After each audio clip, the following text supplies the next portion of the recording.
O exército de Israel anunciou nesta segunda-feira o início de operações terrestres limitadas no sul do Líbano contra o grupo Hezbollah. Vamos ver. A ação, na prática, é uma invasão de território. Em comunicado, a pasta afirmou que a operação terrestre tem como objetivo estabelecer e fortalecer uma postura defensiva avançada, com a destruição de infraestrutura do Hezbollah na região e também garantir a segurança dos moradores do norte de Israel. Junto com o anúncio, o exército de Israel divulgou um vídeo que mostra uma movimentação de tropas e tanques de guerra durante a madrugada, com a câmera com visão noturna. O termo Operação Limitada também foi utilizado por Israel da última vez que tropas do país invadiram o território do Líbano, em outubro de 2024, e significa uma atuação pontual e não ocupação completa do território que está sendo invadido. Tanques blindados foram posicionados do lado israelense da fronteira entre Israel e Líbano em meio à escalada bélica contra o grupo rebelde Hezbollah. A operação ocorre dias após o ministro de Defesa israelense Israel Katz ter ameaçado tomar territórios no Líbano, caso o Hezbollah não parasse com os ataques contra Israel. Na semana passada, Katz também disse que ordenou que o exército se preparasse para expandir as operações no país vizinho. E a guerra entre Estados Unidos e Israel contra o Irã já entrou na terceira semana. A estimativa é de que 1.500 pessoas morreram desde o início do confronto. E os impactos da guerra já ultrapassam o campo militar e começam a refletir bastante na economia mundial. Então, para falar mais sobre esse assunto, nós vamos conversar agora com o Márcio Coimbra. Olha só, ele é coordenador de pós-graduação e relações institucionais e governamentais da Faculdade Presbiteriana Mackenzie de Brasília. Bom dia, Márcio. Seja muito bem-vindo. Grande prazer recebê-lo no nosso jornal. Bom dia, Kleber. Uma satisfação imensa estar aqui conversando com você essa manhã. Então eu queria que você falasse tecnicamente, né? A gente disse aí que a guerra entra na terceira semana. Qual é o momento atual dessa guerra? É evidente agora que ela não está mais limitada só entre os Estados Unidos, Israel e o Irã? Ela é uma guerra, Kleber, que ela entrou no fronte econômico. Eu acho que é isso muito importante que as pessoas entendam. Porque, na verdade, o que a gente tem diante de nós é uma implicação econômica e guerras também que nós não estamos vendo. Porque a entrega do petróleo para a China pelo Irã foi comprometida. Então a China ela também está sendo afetada pela falta de entrega de petróleo.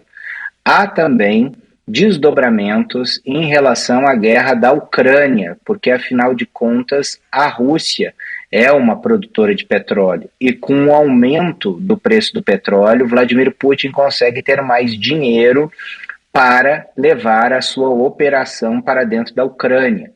Ou seja, existem diversos fatores que conversam com essa situação do Irã e que são fundamentais para a economia internacional. A economia internacional, ela é uma arma invisível desta guerra. Ela não está nas bombas, ela não está nas decapitações do regime, mas ela permeia todas as discussões, porque afinal de contas o Irã tinha ou tem ainda um acordo desde 2021 profundo de integração econômica com a China, usando uma frota fantasma de navios e pagamentos em yuan diretamente para o governo de Teherã, um movimento que foi comprometido pela ação americana.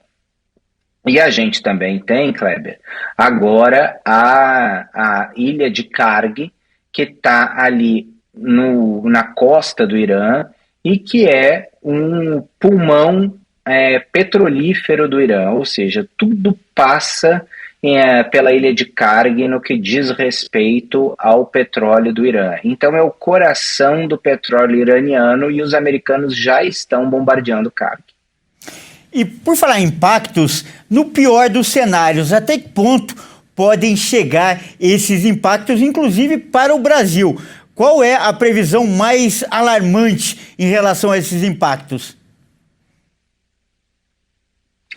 Olha, Kleber, os americanos eles se prepararam muito para essa guerra. O que significa? Que os Estados Unidos hoje são o maior produtor de petróleo do mundo. Já ultrapassou a Arábia Saudita e ultrapassou a Rússia. E por que os americanos fizeram isso? Para segurar o preço do petróleo. Se o preço do petróleo não estourou os $200 o barril, como deseja o governo do Irã, é porque os americanos fizeram essa ação já prévia, aumentando a sua produção de petróleo de forma substancial para evitar um choque internacional do petróleo, como nós vimos na década de 70. Na década de 70, os americanos não tinham a produção de petróleo que têm e hoje eles conseguem acelerar isso. Mais uma coisa, Kleber, que é importante a gente se atentar. A ação no Irã acontece depois da ação de remoção de Maduro da liderança da Venezuela. E como Trump disse, Delcy Rodrigues está agindo e atuando como parceira dos Estados Unidos, dos países ocidentais nesse momento, cortando inclusive as remessas de petróleo para Cuba e também remessas de petróleo para o Irã. Então, os americanos fizeram um movimento geoestratégico antes, geoeconômico estratégico, para atacar o Irã. Não foi escolhido aleatoriamente, porque os americanos podiam ter feito essa ação mais profunda quando eles atacaram as usinas nucleares no ano passado, mas não o fizeram por quê? Porque precisavam de movimentos geoestratégicos em outros lugares antes de terminar o trabalho no Irã. Um desses trabalhos era você remover Nicolás Maduro. Removendo Nicolás Maduro e retirando esse petróleo que chegava ao Irã, que ia para a China e que ia para Cuba, e tomando o controle da situação petrolífera da Venezuela, os americanos puderam terminar a ação no Irã. Então, com Israel, junto Washington justamente com Israel, conseguiram atacar o Irã com mais eficácia depois de remover Maduro. A gente está vendo que são peças de um tabuleiro de xadrez que uma depende da movimentação de outras. E se a gente não entender o conceito geral e os movimentos gerais, nós não conseguimos compreender os movimentos colaterais quando eles acontecem. Correto. E o presidente Donald Trump fez uma previsão de um desfecho rápido para a guerra. Nós estamos entrando, já falamos isso repetidas vezes, na terceira semana. Você acredita que esse conflito deva demorar ainda muito tempo? E o que vai significar para o mundo se essa previsão se confirmar e os Estados Unidos saírem como os grandes vencedores dessa batalha? Olha, que os americanos sairão vencedores dessa batalha, eu não tenho a menor dúvida, porque, de acordo com o movimento geoestratégico que eles estão desenhando, eles com certeza estão trabalhando com outras variáveis que nós também não estamos vendo neste momento. O que é importante para a gente ter em foco?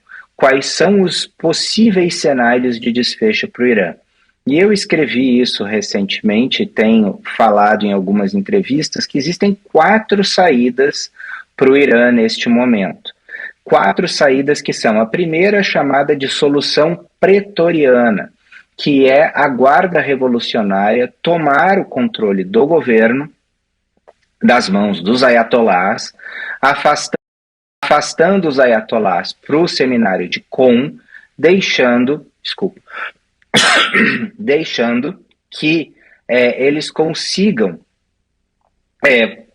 ter uma estabilidade institucional maior nesse momento, ou seja, uma guarda pretoriana tomando o controle das instituições. E aí nós poderemos ver uma solução à la Egito, tanto o que aconteceu no passado com Mubarak como com o Sisi hoje, que é você ter um ditador que tenha interesses e grupos que tenham interesses dentro do regime. A gente sabe que a Guarda Pretoriana controla a economia e tem dinheiro em Dubai, portanto, eles têm esse interesse em assumir este controle, e aí poderiam abrir conversas com o Ocidente. A gente tem também o que eu chamo de restauração. Restauração acho menos provável, mas também é um aspecto possível que nós precisamos ter na mesa, que é o retorno do Shah, o filho do Shah Reza Pahlavi, que mora hoje nos Estados Unidos, indo para o Irã, iniciando um processo de transição. A gente também pode ter o recrudescimento, que são os ayatolás, assumindo um controle maior, e dentro deste controle maior, iniciar uma repressão. Desculpa. E esta repressão, ela pode acontecer por intermédio de você fechar o Irã, transformando o Irã numa espécie de uma Coreia do Norte, do Oriente Médio. E também o último cenário, que é o abismo, que é a fragmentação do Irã, uma balcanização do Irã. Ou seja, o Irã se cindindo em diversos países. Você sabe que tem lá mais de 30 províncias, essas províncias entrarem em guerra civil e o Irã acabar se fraturando em diversos países. Eu acho que a gente precisa estar atento a esses 4 cenários, porque certamente um deles vai acontecer. Tá certo, então, quero agradecer muitíssimo a sua participação. Nós acabamos de conversar com o Márcio Coimbra, ele que é especialista em relações internacionais e institucionais. Márcio, muito obrigado por essa explicação tão detalhada que ajuda tanto o nosso telespectador. Eu que agradeço, Kleber, obrigado pelo convite. É uma satisfação imensa estar aqui com toda a audiência de vocês, e eu estou sempre à disposição para responder essas perguntas quando necessário. Grande abraço.